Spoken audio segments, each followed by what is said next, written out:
Melawan ego untuk menerima nasihat. Karena salah satu yang menyebabkan kita menolak nasihat itu adalah ego. Merasa gengsi. Seolah-olah kalau dinasihatin itu kita jadi hina. Padahal nasihat itu kemuliaan. Jadi gak mungkin kemuliaan itu diberikan kepada kita lantas kita jadi hina. Gak mungkin. Ini mindset yang sangat keliru. Terutama kalau misalnya teman-teman ada masalah dengan orang lain, dengan sahabat, dengan teman, dengan keluarga, dengan pasangan, cobalah cari nasihat untuk diri kita. Jangan cari nasihat untuk dia. Jadi kalau misalnya kita lagi ada masalah dengan teman, nasihati diri kita sendiri. Googling hadis-hadis untuk kita, jangan untuk dia. Kayak suami istri nih, lagi bertengkar. Istrinya sebel sama suaminya, jangan cari hadis-hadis untuk suami. Googling suami yang penyabar, suami yang memperlakukan istri dengan baik. Googling, akhirnya ketemu hadis-hadis yang sahih tentang suami teladan tuh kayak gimana. Kita kumpulin, kita broadcast, nih baca apa.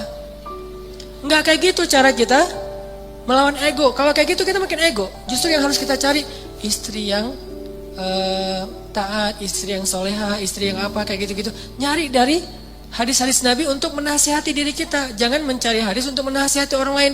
Itu gak bisa ngelawan ego. Yang banyak terjadi, kayak misalnya suami istri ini berlarut-larut punya masalah. Cuman selesai masalah lagi, selesai masalah lagi. Suatu saat bikin kayak pengajian keluarga gitu. Undang Ustadz. Saya dulu sering digituin.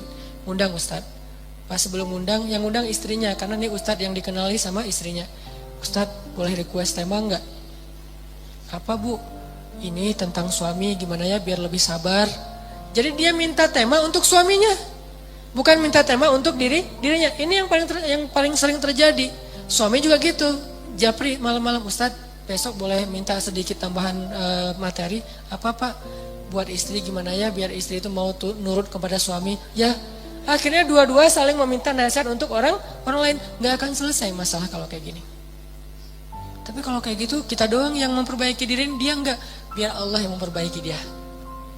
Kita perbaiki diri kita, Allah yang akan memperbaiki dia. Karena Allah enggak mungkin membiarkan kita melakukan kebaikan sia-sia, enggak mungkin. Begitu kita memperbaiki diri, berarti kan kita naik level nih. Allah akan memperbaiki dia supaya selevel sama kita.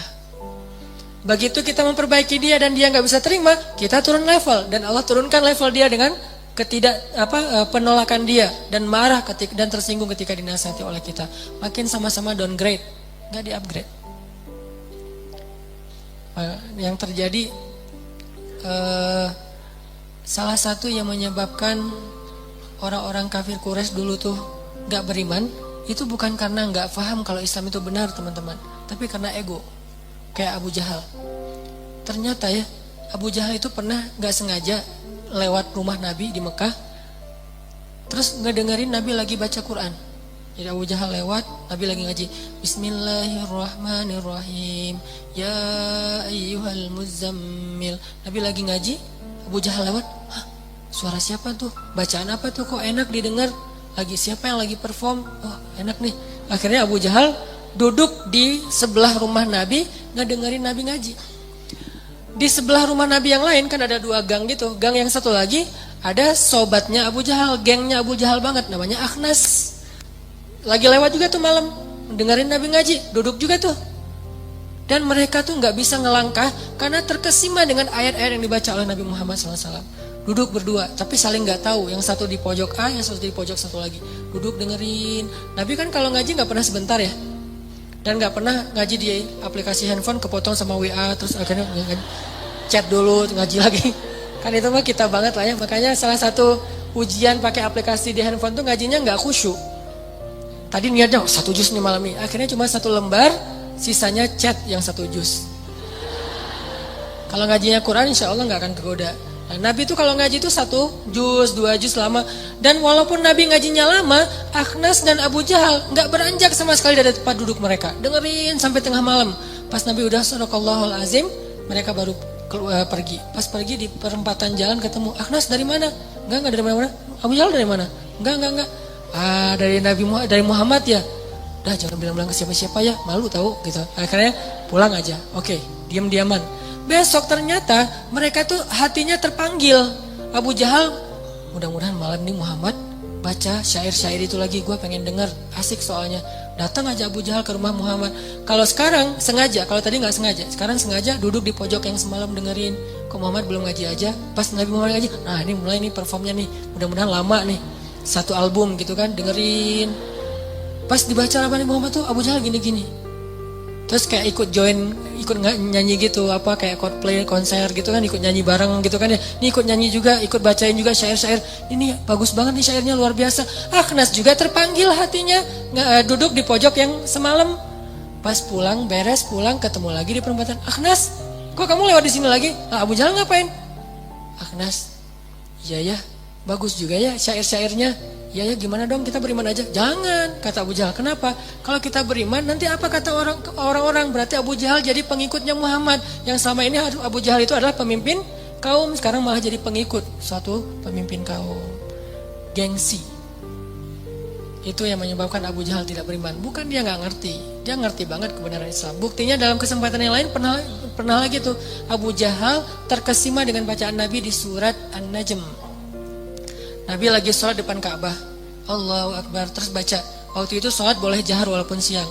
Wan najmi idza hawa ma dhalla sahibukum wa ma ghawa. Abu Jahal ngedengar Nabi ngaji langsung duduk di depan Ka'bah. Terus orang-orang dengar Nabi ngaji semuanya pada duduk, sehingga Ka'bah waktu itu tuh kayak sekarang dipenuhi oleh orang-orang yang mendengar tilawah Nabi Muhammad SAW. Penuh. Semuanya pada dengerin Nabi sholat sambil baca keras. Kemudian setelah selesai surat An-Najm dibaca dan mereka terkesima banget, akhir dari surat An-Najm itu kan ayat sajadah ya, sujud tilawah. Nabi setelah selesai membaca surat An-Najm, sujud. Lalu serentak semua yang mendengar itu ikut sujud, termasuk Abu Jahal, bayangin. Saking terkesimanya, wasjud, Allah suruh sujud, maka semuanya ikut sujud. Termasuk Abu Jahal sujud, seluruh Mekah sujud. Lewatlah musafir. Musafir lewat ngelihat kota Mekah semuanya sujud. Mereka beranggapan ternyata Mekah semuanya sudah beriman kepada Muhammad. Berangkatlah musafir ini ke Habasyah, kasih tahu ke Ja'far kalau orang Mekah semuanya sudah beriman. Karena itulah kemudian Utsman pulang lagi ke Mekah. Utsman bin Affan. Lalu Nabi sujud lama, mereka sujud lama. Nabi bangkit dari sujud, Allahu Akbar, ruku, tahiyat, assalamualaikum, mereka masih sujud. Bayangin, Nabi bangkit dari sujud, Nabi ruku, Nabi sujud, Nabi tahiyat, mereka masih sujud. Satu Mekah. Begitu selesai Nabi tahiyat, melihat pada sujud, tahiyat lagi sujud. Nabi bertakbir, Allahu Akbar, apakah kalian sudah beriman? Baru sadar mereka, bangkitlah Abu Jahal dari ketidaksadarannya. Tidak, saya disihir, pergi Abu Jahal. Lihat, artinya dia tuh udah tahu kebenaran Islam. Kenapa gak mau ngakui? Gengsi. Sehingga kata Nabi, sombong itu ada 2. 1, menolak nasihat. 2, merendahkan orang lain. Itu arti sombong. Gengsi, ego, sombong itu saudara kembar. 1, menolak kebenaran atau nasihat. Yang 2, merendahkan orang lain. Makanya jangan sampai kita punya kemiripan dengan orang-orang yang punya ego dalam menerima nasihat tadi. Ego untuk menerima nasihat. Kalau kita ada kemiripan, berarti ada masalah besar yang kita hadapi dalam hati kita. Fi qulubihim maradun. Di dalam hati mereka ada penyakit. Dan gimana mengobati penyakit ini? Tajdidul iman. Perbaharui lagi iman kita. Perbaharui lagi iman kita. Gak apa-apa dapat nasihat. Bahkan itu kebaikan. Harusnya kalau kita sadar, nasihat itu adalah hadiah yang paling berharga. Kalau dinasihatin, bilang makasih harusnya. Cuman kan kadang-kadang butuh waktu untuk bisa kayak gitu ya. Kalau gak bisa makasih pun minimal kita gak usah baper, biasa aja. Kalau lebih keren lagi, makasih malah. Nasihatin lagi. Sampai Nabi mengatakan, kalau ada orang yang meminta nasihat dari kamu, maka hukumnya wajib menasihati dia. Karena nasihat itu hak orang yang beriman. Jadi kalau misalnya kita ketemu dengan teman kita nih, sesama mukmin, kasih nasihat buat aku dong. Berarti kita wajib menasihati dia. Apa aja, sesederhana apapun. Banyak-banyak istighfar ya, iya insya Allah. Dan orang yang menerima nasihat, ya kok gitu doang sih, jangan gitu. Karena nasihat itu walaupun sederhana, tetap berharga. Bahkan kata Nabi, ambillah nasihat walaupun keluarnya dari lisan seorang budak Habasyah. Kan sederhana banget kalau budak nasihatin, tetap ambil karena itu sangat berharga. Apalagi dari orang berilmu, dari orang tua, dari pasangan, dari sahabat yang lebih soleh dari kita, ambil. Dan jangan